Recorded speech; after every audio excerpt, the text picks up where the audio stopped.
तुम्हाला माहिती आहे का, मला हेल्थ, लव आणि स्ट्रेंथचा पहिला धडा कोणी शिकवला?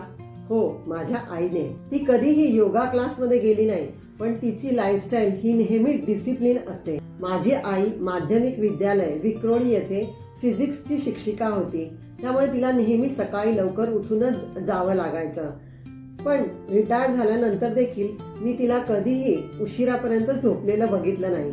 तसेच वेळेनुसार तिने स्वतःला अपग्रेड करत राहिली, जसे मोबाईल शिकणे, कम्प्युटर शिकणे, तसेच स्पिरिच्युअल स्टडी जसे भगवद्गीता.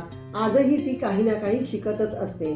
मला तिच्यामुळेच शिक्षणाची, समजून घ्यायची, शिकण्याची आवड ही तिच्यामुळेच माझ्यामध्ये निर्माण झाली आहे. तसेच ती नेहमी माझ्याबरोबर एक मैत्रिणीसारखीच असते. कधीही मला सुखादुःखामध्ये काहीही प्रश्न पडला तरी मी तिच्याबरोबर अगदी मनसोक्त विचार न करता तिच्याशी बोलू शकते. हेल्थ कोच हा कन्सेप्ट असा आहे की त्याच्यामध्ये जेव्हा माझ्यासमोर एखादी क्लायंट बसते तेव्हा ती बरोबर तिच्या डोक्यामधले जे काही विचार असतात ते पूर्ण ती सांगत असते, बोलत असते.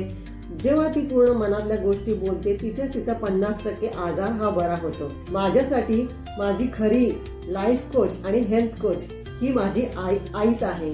तर थँक्यू व्हेरी मच आई.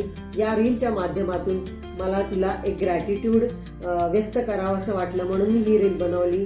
तर थँक्यू व्हेरी मच.